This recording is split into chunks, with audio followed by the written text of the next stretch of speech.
Si vous voulez changer le monde, commencez par faire votre lit.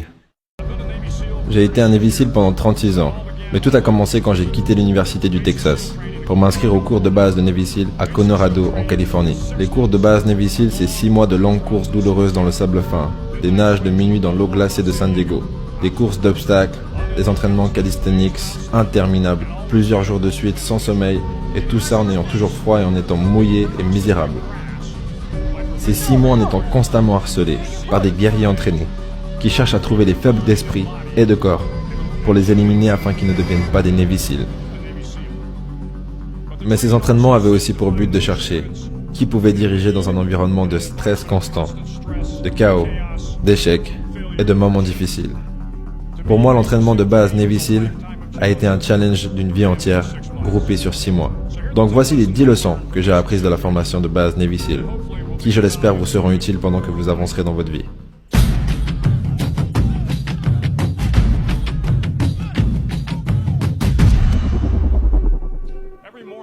Tous les matins, à l'entraînement Navy SEAL, mes instructeurs, qui à l'époque étaient tous des vétérans du Vietnam, arrivaient dans mon dortoir et la première chose qu'ils faisaient, c'était inspecter mon lit. Si c'était fait correctement, les coins seraient carrés, les couvertures bien étendues, l'oreiller centré juste en dessous de la tête du lit, et la petite couverture additionnelle serait pliée parfaitement au pied du lit. C'était une simple tâche, banale au mieux, mais chaque matin, nous avions l'obligation de faire notre lit à la perfection. Ça semblait un petit peu ridicule à ce moment, surtout si l'on tient compte du fait que nous aspirions à devenir des vrais guerriers, des SEALs endurcis au combat. Mais la sagesse de cette simple action m'a été prouvée de nombreuses fois. Si vous faites votre lit tous les matins, vous aurez accompli la première tâche de la journée. Ça vous donnera un petit sentiment de fierté. Et ça vous encouragera à faire une autre tâche, et une autre, et une autre. Et d'ici la fin de la journée, l'accomplissement de cette tâche terminée se transformera en de nombreuses tâches terminées. Faire votre lit renforce également le fait que les petites choses comptent. Si vous n'êtes pas capable de faire les petites choses correctement, vous ne serez jamais capable de faire les grandes choses correctement. Et si par manque de chance vous passez une mauvaise journée, vous rentrerez chez vous et le lit sera fait. Vous l'aurez fait.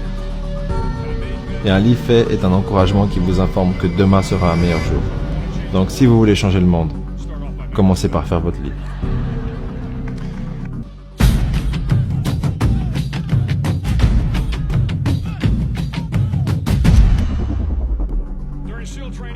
Pendant l'entraînement Navy SEALs, les élèves sont tous divisés en plusieurs petits équipages.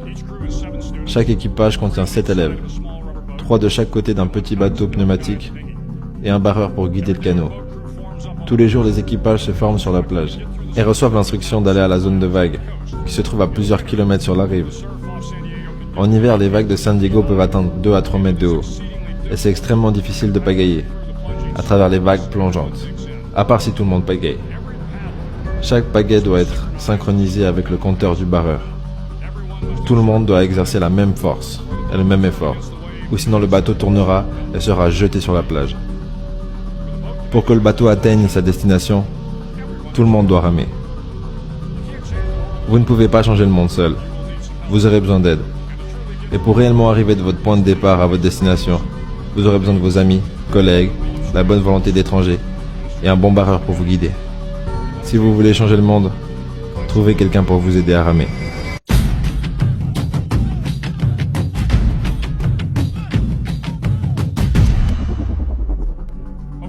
Après quelques semaines d'entraînement difficile, ma classe qui comptait 150 hommes n'en contenait maintenant plus que 42.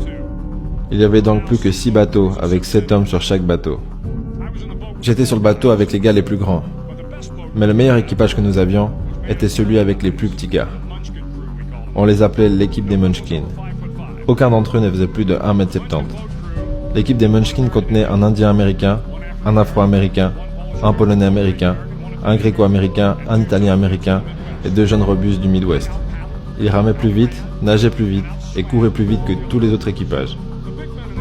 Les grands hommes des autres équipages se moquaient toujours des minuscules petites palmes que les Munchkins mettaient sur leurs minuscules petits pieds avant chaque nage. Mais d'une façon ou d'une autre, ces petits hommes qui venaient de tous les coins du monde étaient toujours les derniers à rire, allant plus vite que tout le monde et étant sur la plage avant tous les autres. L'entraînement Navy SEAL était un super égaliseur. Rien ne comptait à part votre volonté de réussir. Pas votre couleur, pas votre ethnicité, pas votre éducation, pas votre statut social. Si vous voulez changer le monde, évaluez une personne par la taille de son cœur, pas par la taille de ses palmes.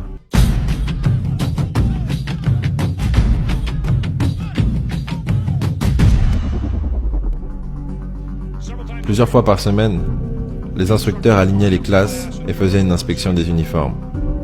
C'était exceptionnellement minutieux. Votre chapeau devait être parfaitement posé, votre uniforme irréprochablement repassé, votre boucle de ceinture brillante et sans la moindre tache. Mais on aurait dit que peu importe le niveau d'effort effectué pour positionner votre chapeau, repasser votre uniforme ou polir votre boucle à ceinture, ce n'était jamais assez bien. Les instructeurs allaient forcément trouver quelque chose qui n'allait pas. Lorsqu'un élève échouait à l'inspection de l'uniforme, il devait courir habillé dans la zone de vague, ensuite se mouiller de la tête aux pieds, et se rouler dans le sable jusqu'à ce que chaque partie de son corps soit couverte de sable. L'effet était connu sous le nom de biscuit sucré. On devait ensuite rester dans l'uniforme mouillé, froid et plein de sable le reste de la journée. Il y a beaucoup d'élèves qui ne pouvaient juste pas accepter que leurs efforts étaient en vain, et que peu importe à quel point ils faisaient tout leur possible pour que leur uniforme soit parfait, leurs efforts restaient non appréciés. Ces élèves n'ont pas tenu jusqu'à la fin. Ces élèves n'avaient pas compris le but de la manœuvre. Vous ne réussirez jamais. Vous n'aurez jamais un uniforme parfait. Les instructeurs n'allaient pas l'autoriser. Parfois, peu importe à quel point vous vous êtes préparé, ou à quel point vous avez performé, vous finirez quand même comme un biscuit sucré. C'est juste que la vie est comme ça des fois. Si vous voulez changer le monde, passez au-dessus du fait d'être un biscuit sucré, et continuez à aller de l'avant.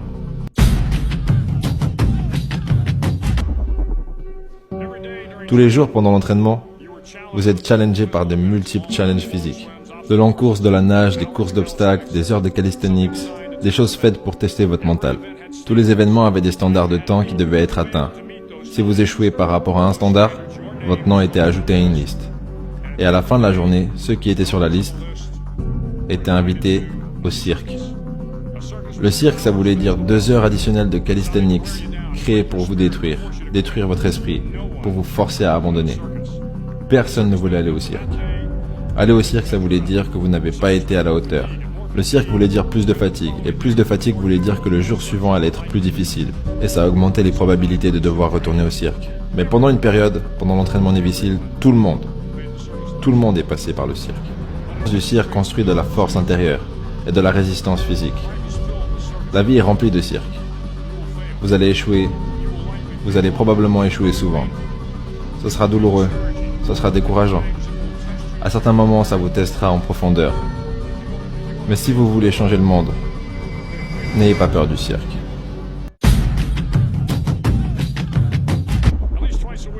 Au minimum 3 fois par semaine, les stagiaires devaient faire la course d'obstacles. La course d'obstacles contenait 25 obstacles, en incluant un mur de 3 mètres, un filet de chargement de 10 mètres et des fils barbelés sous lesquels on devait ramper pour vous donner quelques exemples.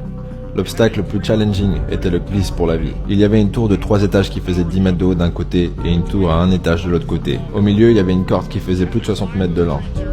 Il fallait grimper la tour à 3 étages et une fois au sommet, attraper la corde et passer sous la corde pour vous tirer main après main, jusqu'à ce que vous soyez arrivé de l'autre côté. Le record pour cette course d'obstacles est resté imbattu pendant des années. Ma classe avait commencé en 1977 et le record semblait imbattable. Jusqu'à ce jour où un élève décide de se lancer sur cet obstacle, la tête la première. Au lieu de se balancer en dessous de la corde pour descendre, il est bravement monté sur la corde et s'est poussé en avant. C'était un mouvement dangereux, en apparence stupide et énormément risqué. L'échec aurait pu vouloir dire blessure et du coup être viré de l'entraînement. Mais sans la moindre hésitation, l'élève se glisse le long de la corde avec une rapidité périlleuse. Au lieu de